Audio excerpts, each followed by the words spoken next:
நண்பர்களே வணக்கம். அனைவருக்கும் நிறைவான மனம், அதே போல நிம்மதியான வாழ்க்கை அமைந்துள்ளதா என்றால் அனைவரும் ஆம் என்று சிலர் கூறுவர், இல்லை என்று சிலர் கூறுவர்.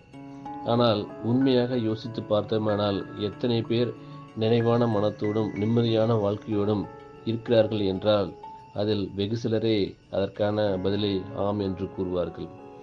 நான் இப்பொழுது ஒரு கதையை கூறுகிறேன், கேளுங்கள். மிக அருமையான ஒரு கதை. ஒரு மன்னனுக்கு வாழ்க்கையில் திருப்தியே இல்லை. அவன் மனதில் ஏதோ ஒரு வெற்றிடம் தோன்றி அவனது மகிழ்ச்சியை கெடுத்துக்கொண்டே இருந்தது. எல்லா வசதிகளும் அவன் பெற்றிருந்தாலும் தான் உண்மையில் மகிழ்ச்சியோடு இல்லை என்றே வருந்தினான். ஒரு நாள் தன் தலைமை அமைச்சரை அழைத்துக் கொண்டு மாறுவேடத்தில் நகரவலம் வந்தான். மக்கள் மகிழ்ச்சியோடு வாழ்கிறார்களா என்று பார்க்க அவனுக்கு ஆசை. பல இடங்களில் மக்களும் பல்வேறு கவலைகளோடு அலைந்து கொண்டு திருவதை கண்டான். தன்னை போல இவர்களுக்கு மனக்குறைகள் ஏதோ உண்டு என்று எண்ணிக்கொண்டே தன் நகர்வலத்தை தொடர்ந்தான். மாலை நேரம். ஒரு விவசாயி மிக்க மகிழ்ச்சியோடு எதிரில் நடந்து வந்தான். மாறு வேடத்தில் இருந்த மன்னன் அவனிடம், என்னப்பா, நீ மிகவும் மகிழ்ச்சியோடு நடந்து வருகின்றாயே, வருமானம் உனக்கு இன்று அதிகம் கிடைத்ததா என்று கேட்டான்.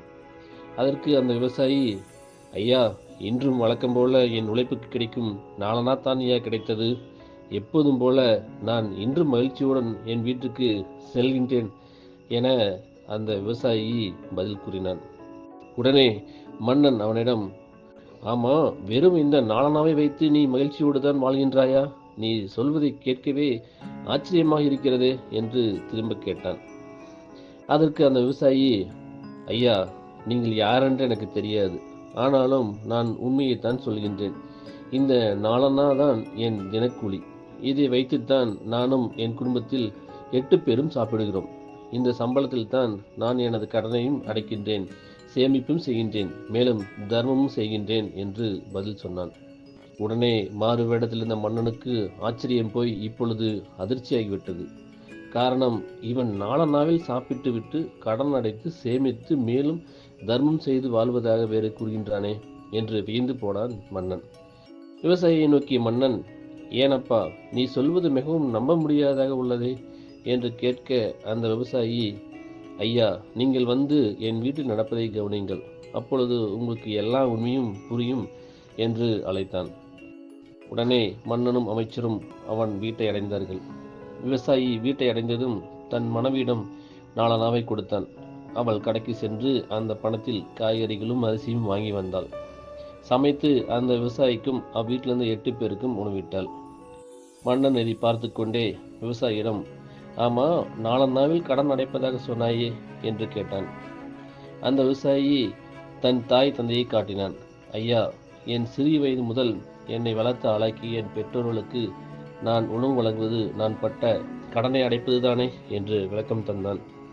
அது சரி, சேமிப்பு என்றாயே என்று மன்னன் கேட்க, இதோ என் பிள்ளைகள் இங்கே இருக்கிறார்கள். இப்பொழுது அவர்களுக்கு உணவிட்டு வளர்க்கிறேன்.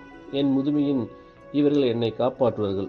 இதைத்தான் நான் சேமிப்பு என்று கூறினான் விவசாயி.